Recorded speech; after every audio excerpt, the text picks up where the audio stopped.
I don't even gotta tell you what today is. You should already know. It's Update Mondays! Sometimes I like to remind you because, it is Update Monday. What's going on with you guys? TheCaliEffect, King of Games here. And it has been 1, 2, 3, 4, 5, 6, 7, 8, 9, 10 weeks of kicking rheumatoid arthritis' ass. I have to say that these last 10 weeks have been nothing less of amazing. On my best days, I'd have to say I feel 92% of myself. There's some aches and pains here and there, some inflammation, but ultimately I'm able to do almost everything I want to do at any given time. Just recently, I've been slipping on my medication. I haven't been taking the pills that I'm supposed to take every day, but to be honest with you guys, working out has literally solved the problem.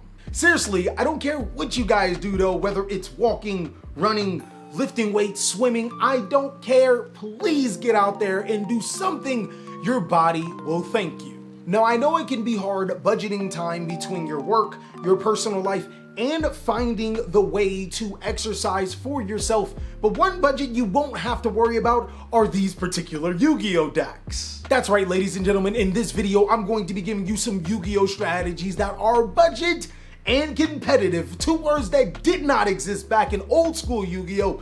Definitely exist in the right now. I'll also be able to give you guys not only a ballpark estimate on the entire strategy, but also give you the heads up on the most expensive card, especially since I know a lot of players' budgets will vary from person to person. Let's face it, we all can't be big bank, take little bank. And to be quite frank with you guys, I still got noodles inside of my covers, bro. I will get down when I need to. So of course, if you want to see more videos like this, then be sure to destroy that subscribe button. But also, hold on, wait a minute. Hit that notification bell so you can be too strong up in it, ladies and gentlemen. So back in my day when I was young and broke, this strategy was way too expensive. But ironically, in today's Yu-Gi-Oh, not only is it inexpensive, it's still fairly competitive. Burning Abyss made its debut in the Duelist Alliance set and has been a mainstay inside of this Yu-Gi-Oh card game for years to come. This deck is centered around, damn Dante, back at it again, sending cards from your deck to the graveyard to be able to give this monster attack. But one of the more important things is that you have some really powerful Burning Abyss monsters that can gain effects when sent to the graveyard. Burning Abyss monsters like Seer and Graph, which allows you to special summon Burning Abyss monsters from the deck or graveyard respectively. The cool thing about Seer is that you can special summon Dante to your side of the field, and when Dante goes to the graveyard, you can add Seer. This is an age-old loop that has made Burning Abyss one of the more competitive decks, but even stronger because now you can discard Seer for the effect of Link monsters like Nightmare Unicorn and still be able to summon Dante back to your side of the field. Burning Abyss is excellent at recursion and being able to grind, but before it was quite expensive. Players opted to play Red Eyes Dark Dragoon inside of the deck, but oh no, what are you doing, baby? Not only does that card require you to play bricks inside of your deck, that entire engine can be upwards to $150. That's expensive. An alternative to playing Dragoon, which could be just as competitive, as well as requiring a lot less bricks, is Utopic Draco Future, a card that made its debut in the King's Court set and can be summoned easily with Burning Abyss. All you gotta do is summon Dante to your side of the field. If you decide to take out Dragoon and run number F0 Utopic Draco Future, that could very much well be your most expensive card. You only need 1 to 2 copies at $20 a pop, with Burning Abyss being as cheap as $100 for the entire deck. Another strategy that just so happened to be one of my favorite Yu-Gi-Oh decks because it's not necessarily one archetype, it's a collaboration of 3. Earth Machine is a very fun Yu-Gi-Oh deck that seemed to have come together around Eternity Code. The main reason is because Machina Metal Country made its debut, allowing you to add a machine monster from your deck to your hand, making the parts of the Earth Machine deck really consistent. The collaboration of this Earth Machine archetype is Machina, Infinite Track, and of course those train monsters. There are so many wacky instances where you can summon huge monsters to your side of the field and outgrind your opponent. Take for example Super Dreadnought, Juggernaut, Jaguar, Mega Cannon Gun thingy that has a long name. Super Dreadnought Rail Cannon Juggernaut Labe starts off as a 4,000 attack monster, but upon detaching 2 materials from this card, not only can you make it a 6,000 attack monster, it can attack as many times on monsters that it has material. It also has a terribly powerful card in Machina Citadel. It can special summon itself to the side of the field, and then you can destroy a monster on your field to destroy all monsters on your opponent's side of the field with an attack lower than the destroyed monster, as well as having the ability to be a quick effect. Seriously, I don't know if you're not signing up for this deck, I don't know what you're doing. Now, Earth Machine's most expensive card for the strategy is Machina Metal Cruncher. This card is $11 a copy, and you need about 3. This is also another strategy that can be built on a budget of around $100 if you dig for the right parts. And I gotta say, if you are building this deck, well, you're on the right track. Now, in my tier list that I put up last week, there are actually a lot of naysayers because I said this is one of the best decks in Yu-Gi-Oh! I seriously stand by this, as Altergeist seriously is one of the best decks in Yu-Gi-Oh! Altergeist is one of the perfect Yu-Gi-Oh! Decks right now because it is a trap-based deck built on monster effect negation, but also plays the part on having their monster effects being prevented from being negated. I genuinely feel that Altergeist is one of the better decks in Yu-Gi-Oh! For a few reasons. The first reason is that it has some of the best monster effect negation and has abilities to take advantage of it. Infinite Impermanence is a very powerful card in this Yu-Gi-Oh! Card game, but what if I told you in this particular deck, not only could you negate an opponent's monster, you could then follow up by special summoning a monster in Altergeist Multi-Faker to your side of the field, which will allow you to summon another Altergeist monster from your deck. But the even cooler thing about this is that Altergeist Multi-Faker can be used not only on normal traps, but also on counter traps. Because of Altergeist Multi-Faker is worded, it actually activates on the resolution of a trap card, meaning that you can even use cards like Solemn Strike to be able to negate your opponent's most critical monster, or a trap card in Torrential Tribute, wipe the board, and then summon your Multi-Faker to the side of the field. Now, the next cool thing about Altergeist is that it's ridiculously cheap. The most expensive Altergeist card is...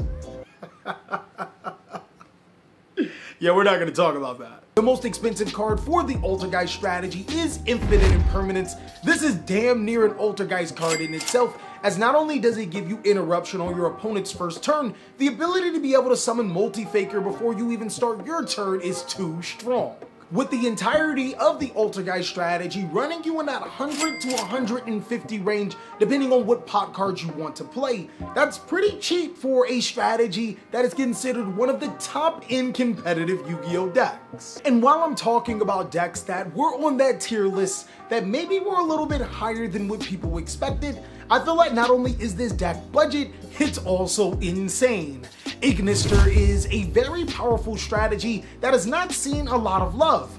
Granted, it did come out in one of the worst sets in recent memory in Ignition Assault, but I mean, you still can't get at it. The Ignister strategy is a link-based strategy built on summoning monsters with different attributes to your side of the field, and ultimately winding up on an Apocryphal Towers-like monster that can not only get rid of your opponent's cards, but can summon tokens to your side of the field. The Arrival Cyber's Ignister is no slouch, as I've seen players be able to summon this monster with upwards to 6,000 attack, and that's just something not a lot of decks can handle. I mean, seriously guys, Link 6 monster, upwards to 6,000 attack, unaffected by card effects on the field? What are we doing here? The Ignister strategy is also a strategy that can synchro summon fairly well, so Cyber's Quantum Dragon and the Win Ignister Synchro Monster are very easy cards for this deck to summon to not only fortify your lock, but also give you disruptions on your side of the field. Just when you thought that everything was over, this is still a Cyber's deck. While having Access Code Talker is very nice for this strategy, it doesn't necessarily need Access Code Talker. Keep in mind, Update Jammer and Transcode Talker are still in OTK, and this is something that this strategy can make fairly easy, seeing that it is a Cyber's deck.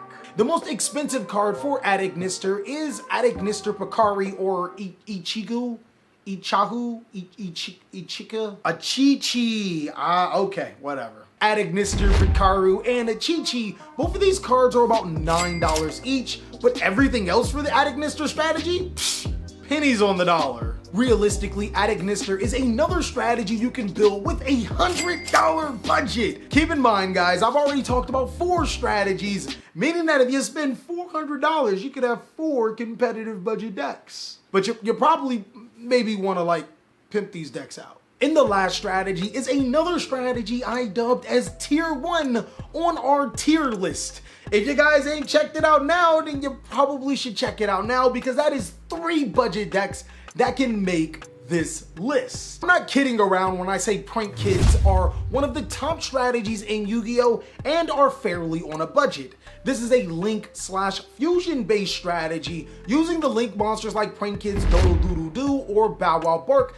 to be able to gain advantage, whether it's recurring Prank Kids cards from your deck to your graveyard, searching, or protecting some of your Prank Kids cards on the field. To its fusion counterpart in Prank Kids Battle Butler being able to tribute itself to destroy all monsters on your opponent's side of the field, or you can summon Rip Roaring Roaster to destroy all of your opponent's spell and trap cards on the side of the field. I'm not gonna cap, in this budget video, Prank Kids just might be the most expensive strategy on here. You do need 3 copies of Prank Kids in place, which is $20, and you also need 2 copies, at least 2 copies, of Prank Kids Dodo Doodoo Doo, which is $15 each. That alone for the Prank Kid strategy is 90 Yu-Gi-Oh! Dollars. Oh man, this ain't Monopoly money we playing with. This some real money. That's gonna put Prank Kids roughly at the $150 range, but if you think about it, we're not playing Teleport Dark Arm. You ain't gotta sell your soul to play Yu-Gi-Oh!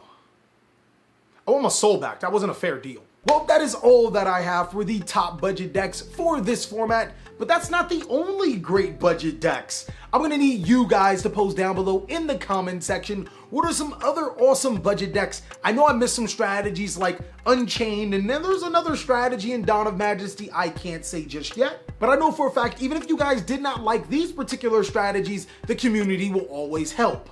Also, be sure to check out these videos as they have so much more awesome TheCaliEffect content, and I'll catch you on the next one.